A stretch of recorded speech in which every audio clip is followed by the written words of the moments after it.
12 जून 2025 से अहमदाबाद एयरपोर्ट से उड़ान भरते ही AI-171 क्रैश हो गया। 242 में से 241 लोगों की जान चली गई, एक शख्स बचा। हादसे में कुछ ऐसा है जो सिर्फ एक एक्सीडेंट नहीं लगता। बोइंग 787 एक ड्रीमलाइनर JJNX इंजन के साथ आता है, जिसे दुनिया का सबसे भरोसेमंद इंजन माना जाता है। लेकिन इस हादसे में दोनों इंजन एक साथ फेल हो गए, जो एक अरब फ्लाइट घंटे में एक बार होता है। तो क्या यह वाकई तकनीकी चूक थी या कुछ और? एक यात्री आकाश वत्स ने क्रैश से ठीक पहले इस विमान में सफर किया था। उनका दावा है एसी ठीक से काम नहीं कर रहा था, इंफोटेनमेंट सिस्टम डेड था, कॉल बेल भी फेल, फ्लैप्स में असामान्य मूवमेंट दिखी। क्या यह सिर्फ छोटी मोटी गड़बड़ियां थी या किसी बड़े खतरे का संकेत? सवाल यह है कि क्या छोटी मोटी खामियां विमान के व्यापक तकनीकी रखरखाव की ओर इशारा नहीं करती हैं? क्या इस तरह की खामियों को हल्के में लिया जा सकता है? एक कंप्यूटर सही तरीके से काम करे, इसके लिए एसी की जरूरत होती है। क्या प्लेन के कंप्यूटर को एसी की जरूरत नहीं होती?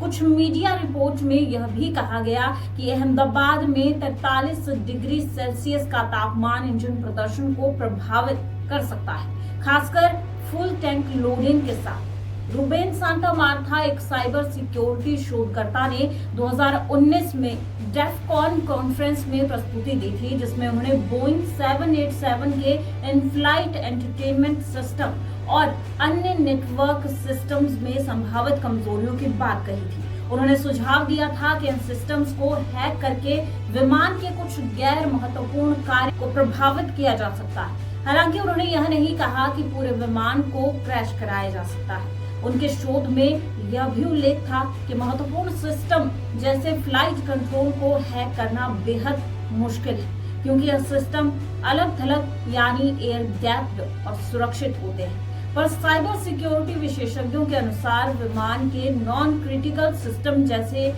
IFE वाईफाई को हैक करना संभव हो सकता है, लेकिन फ्लाइट कंट्रोल सिस्टम तक पहुंचना बेहद जटिल है। 2015 में क्रिस रॉबर्ट्स नामक एक हैकर ने दावा किया था कि उन्होंने एक विमान के इंजन कंट्रोल को हैक किया, लेकिन यह दावा विवादास्पद रहा और कोई भी पुष्टि नहीं हो पाई।